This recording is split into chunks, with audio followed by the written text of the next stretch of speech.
آئندہ انتخابات کے لیے لیول پلینگ فیلڈ کی سب بات کرتے ہیں۔ یہ بھی درست بات ہے کہ موجودہ صورتحال میں اگر لیول پلینگ فیلڈ کا واقعی کسی سیاسی جماعت کو مسئلہ ہے تو وہ ہے تحریک انصاف۔ یہ بھی کہا جاتا ہے کہ جو لوگ 9 مئی کے جرم میں شامل تھے انہیں تو ضرور سزا دیں اور الیکشن میں بھی حصہ نہ لینے دیں، لیکن بحیثیت سیاسی جماعت تحریک انصاف کو الیکشن کے لیے اسی طرح کھلا میدان دیا جائے جیسا دوسری سیاسی جماعتوں کو حاصل ہے۔ یہ سب اصولی باتیں ہیں اور آئیڈیلی ایسا ہی ہونا چاہیے، تاہم اس کے ساتھ ساتھ ان زمینی حقائق کو بھی دیکھنا چاہیے اور ان پر بحث بھی کرنی چاہیے جن کا پاکستان کو سامنا ہے۔ جو حالات نظر آ رہے ہیں اس وقت تحریک انصاف ہی پاکستان کی سب سے مقبول سیاسی جماعت ہے، اور اگر level playing field Tehreek Insaf کو ملتی ہے تو ممکنہ طور پر P T I he election جیتے گی۔ یہ بھی حقیقت ہے کہ تحریک انصاف اور اس کے بانی چیئرمین عمران خان نے اپنی حکومت کے خاتمے کے بعد فوج سے براہ راست لڑائی مول لی۔ یہ بھی حقیقت ہے کہ عمران خان کے فوج مخالف بیانیے کی وجہ سے تحریک انصاف کے ووٹر سپورٹر بھی فوج مخالف بیانیہ پر ہی چل رہے ہیں۔ یہ بھی حقیقت ہے کہ فوج کے خلاف تحریک انصاف کے سوشل میڈیا نے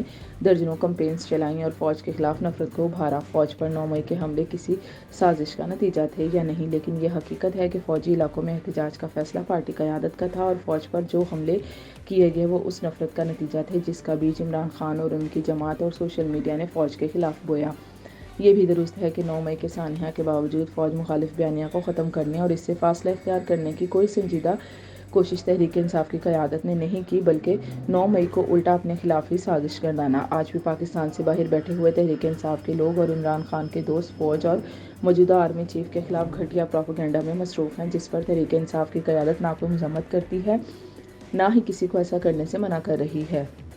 امریکہ میں مقیم پاکستانی گلوکار عمران خان کے دوست اور تحریک انصاف کے اہم رکن سلمان احمد کے ٹویٹر اکاؤنٹ کو ہی دیکھ لیں، وہ فوج اور فوجی قیادت کے خلاف کیسے زہر اگل رہے ہیں۔ گویا جس نقطہ پر بحث ہونی چاہیے وہ یہ ہے کہ اس فوج مخالف نفرت کے ساتھ اگر کوئی سیاسی جماعت الیکشن جیت کر اقتدار میں آتی ہے تو اس کے نتائج پاکستان کے لیے کیسے ہوں گے۔ ایسے حالات میں کیا اس ملک میں سیاسی و معاشی استحکام آ سکتا ہے؟ یقیناً ایسا نہیں ہو سکتا، اور تحریک انصاف کے انتخابات جیت کر اقتدار سنبھالتے ہی فوج کے ساتھ ایک ایسے ٹکراؤ کی صورتحال پیدا ہو جائے گی جس کے نتائج بہت ہی سنگین ہوں گے۔